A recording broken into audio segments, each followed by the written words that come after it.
Hello दोस्तों, नमस्कार। आज पहुँचे हैं उचाना हरियाणा की सबसे हॉट सीट है और यहाँ पे पहले भी दुष्यंत चौटाला डिप्टी सीएम रह चुके हैं।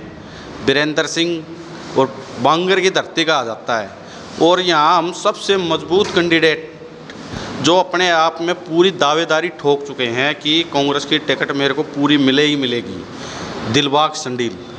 नाम भी सुना होगा आपने। एक सामाजिक आदमी है, सामाजिक कार्यकर्ता हैं, लोगों के सुख दुख में काम आने वाले बंदे हैं। आज इनसे बात करते हैं। नमस्कार जी। नमस्ते जी भाई जी। ये तैयारियां फुल चली हुई हैं आपकी? हाँ, तैयारियां पूरी चल रही है और पूरी तरह से हम प्रिपेयर हैं।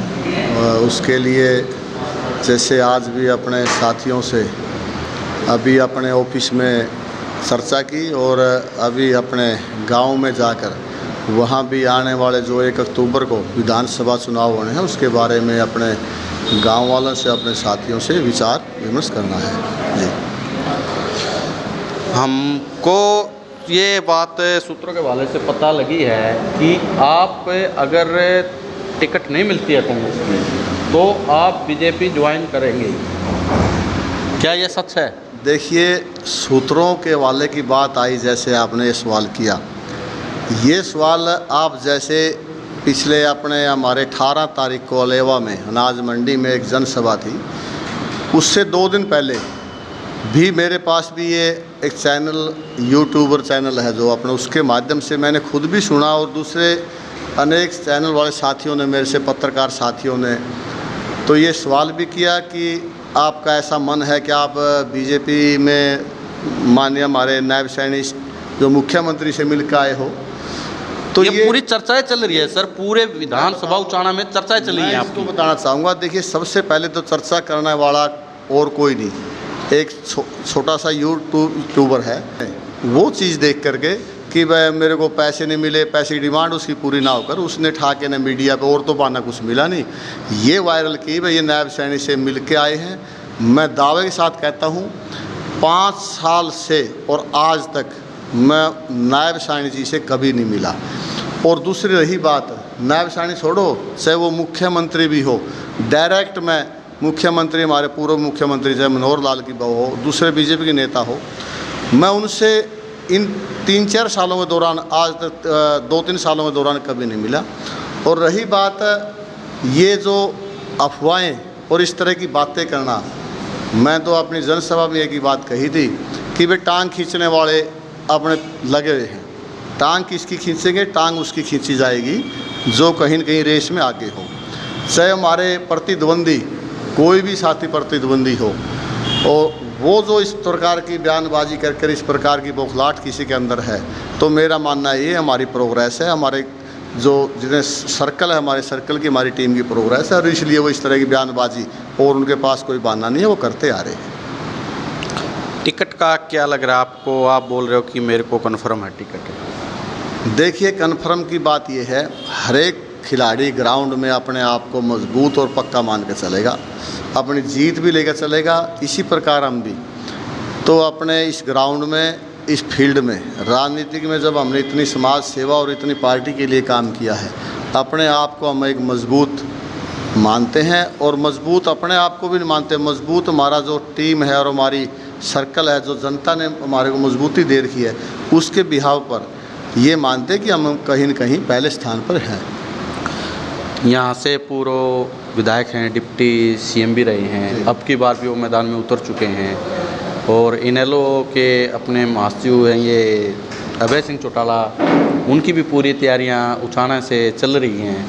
तो आप अपने उस पे पार्टी पे किसको टक्कर मानते हैं, किसके साथ अपनी टक्कर मानते हैं? देखिए, बात रही इनेलो की और जज्बा की। इनेलो का तो काम के है, एक जज्बा का वो पीछे लगे। इनकी दोनों परिवार की जो इनकी फूट है, इनकी जो 2 लड़ाई है नहीं, वो परिवार की लड़ाई तक सीमित रह गई, इनके पल्ला कोई कुछ नहीं रहा। इन्होंने आने वाले समय में दोनों ने चाहे जज्बा हो चाहे वो इनेलो हो, मर्ज करना है और ये बीजेपी में जाएंगे। आज जाएं कल जाएं, बीजेपी की टीम है ये। पहले भी लोकसभा ने, राज्यसभा के इलेक्शन में इसने अभय चौटाला ने अपने बीजेपी के पक्ष में वोट किया था, बीजेपी को उन्होंने वोट दिया था। चाहे पिछले कोई भी इतिहास उठाएं, सदा इनके बीजेपी के ये ज्वाइंट रहे हैं और आने वाला समय भी इनका बीजेपी में मर्ज करेगा।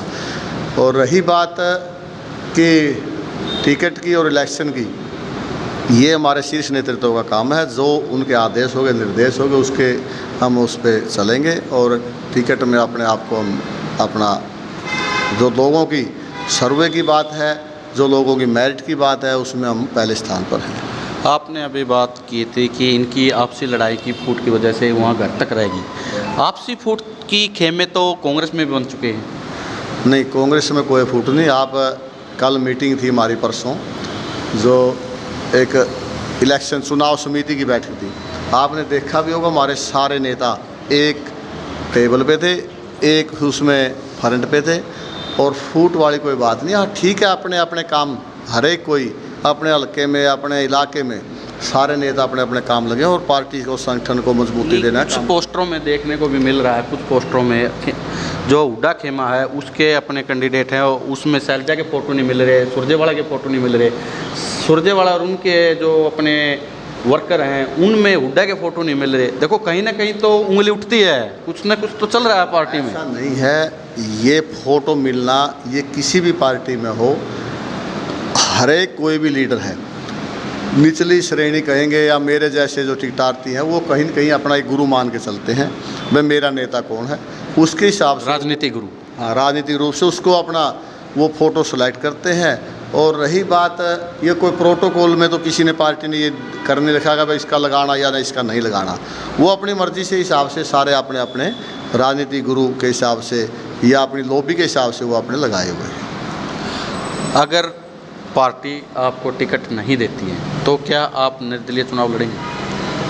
पार्टी टिकट ना देने का तो मेरे अंदर ये मन में नहीं सवाल आया कि वो पार्टी हमारे को टिकट नहीं देगी। पार्टी सिर्फ और सिर्फ मेरिट के आधार पर, सर्वे के आधार पर टिकट देगी, और सर्वे के आधार पर हम क्वालिफाई हैं। देगी किसको ना देने का तो कारण ही नहीं है। और दूसरा, यदि हमारे को छोड़ कर देगी, किसको देगी? वो चौधरी ब्रजेंद्र सिंह है, जो लोगों के अंदर अनफिट है, अनफिट कैंडिडेट है। उनको लोगों के अंदर एक सवाल है कि वह कदे टिकट उन्हें न मिल जाओ, बड़ा है, राजघराना है, पुराना है, तो बड़ा नाम है। सिर्फ इसकी वजह से आज उनके पल्ले कुछ नहीं बचा है।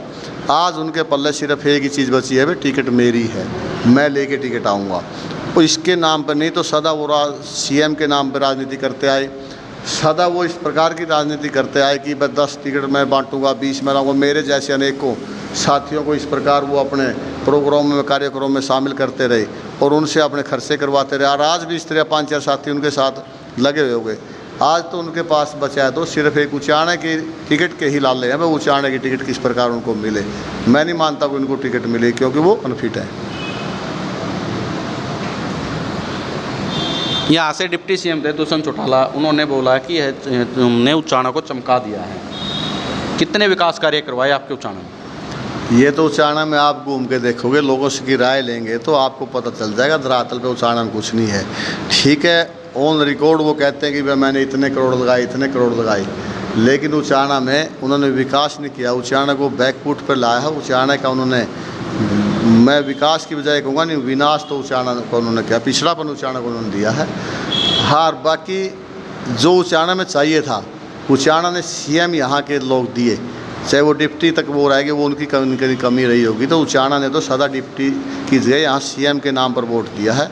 और उचाना का दुर्भाग्य ये ऐसे ऐसे नेता हमारे बीच में आए कि CM के नाम पर वोट लेकर और CM के दावेदार या CM के चेहरे को यहाँ बनाकर भेजा हमने, और फिर हमारा उचाना में एक पिछड़ा पड़ रहा। तो इन लोगों की जिम्मेदारी है, इन लोग भी इसके जिम्मेवार हैं। शिक्षा के नाम से यहाँ पे कॉलेज भी खुलवाए हैं और हॉस्पिटल भी बनवाए हैं, न्यू बिल्डिंग बनी है, हॉस्पिटल डॉक्टरों की सुविधा भी करवाई है।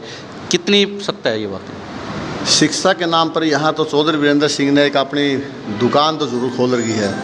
वो राजीव गांधी के नाम पर जो इन्होंने कॉलेज बनवाया, लोगों से चंदा इकट्ठा करके इन्होंने बनवाया, और उसमें आज वो एक अपना बिजनेस व्यापार चलाए हुए हैं। वहाँ बच्चों के लिए ट्रैफिक की बस नहीं रुकती वहाँ पे। जिस घर में MLA हो, जिस घर का DC हो, और जिस घर में कैबिनेट के केंद्रीय मंत्री, ग्रामीण विकास मंत्रालय, इतना बड़ा महकमा जिसके पास हो, और उसकी अपनी खुद की दुकान के आगे तो बस ना रुके, बच्चे वहाँ घंटे घंटे आधा आधा घंटा वहाँ वेट आने के लिए और जाने के लिए बच्चे खड़े करते हैं। मैं कई बार आते जाते बच्चों को बैठा के अपनी गाड़ी में भी लाया और मैंने रुक के बच्चों से पूछा और अपनी टीम के लड़के भेजे, भाई वहाँ पे एक काम करो, चौधरी साहब तो इन बच्चों के लिए कुछ करवाते नहीं, भाई हम यहाँ कोई व्हीकल लगवा दें। तो अभी पिछले दिनों बच्चों ने क्या बात कही, अंकल जिसका ये कमाई खान लग रहा जो लोग, वो तो कुछ करवाते नहीं, अंकल आप ये पैसे क्यों लगाओ हमारे लिए, हम तो परेशान हो जाएंगे, आप ना लगाओ, जिम्मेवारी तो उनकी बनती है। तो उन लोगों ने शिक्षा के नाम पर तो कुछ नहीं किया। आज छात्र गांव में चाहे राजकीय कॉलेज, वहाँ उन्होंने नाम कागज़ में है लेकिन बिल्डिंग वहाँ नहीं है। प्राइमरी स्कूल में हमारे बच्चे बैठे, शर्म की बात है हमारे लिए।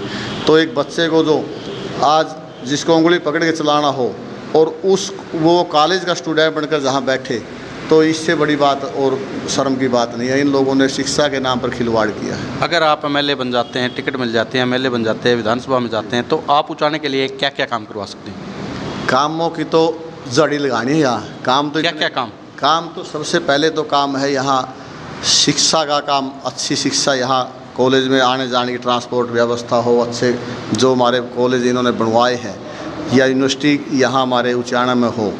तो फिर दूसरा ये रही ये बात पीने की पानी की, हमारे पूरे उचाना के प्रत्येक गांव में पीने की पानी की किल्लत है। यहाँ खारा पानी या जिसमें TDS की मात्रा बहुत ज़्यादा हो, जिसमें भयंकर बीमारियाँ, तो पीने की पानी की समस्या को दूर हो। नहरी पानी की समस्या कहीं न कहीं हमारे वो भी नहरी पानी भी आज दो महीने में हमारे यहाँ नहरी पानी के लिए रसभाई नहीं आते, तो वो समस्या दूर हो। समस्या गिनता है भाई, के गिनाऊंगा तो प्राथमिकता हॉस्पिटल, मेडिकल, डॉक्टर। हाँ, मेडिकल में डॉक्टर हैं, डॉक्टर नहीं है तो यहाँ दवाई नहीं है। पिछले दिनों मैंने अपनी जेब से यहाँ जो रूटीन की दवाइयाँ हैं डॉक्टरों की, उस पर डिमांड पर मैंने अपनी जेब से यहाँ दवाइयाँ उपलब्ध करवाई, अपनी मार्केट से परचेज करके जब मरीजों को इन्होंने दवाई दी। ऐसा तो हमारे सामने हुआ है। और मैं ये कहूँगा इस प्रकार के कार्य तो बहुत सारे कार्य हैं जिसको हमने, चाहे वो स्टेडियम की बात हो, चाहे बच्चों के लिए लाइब्रेरी की बात हो, तो ये हमने पहला है तो हमारा शिक्षा पे है और स्वास्थ्य पे है और रोज़गार पे है, इस पे हमारा फोकस है। बहुत बहुत धन्यवाद। हाँ जी।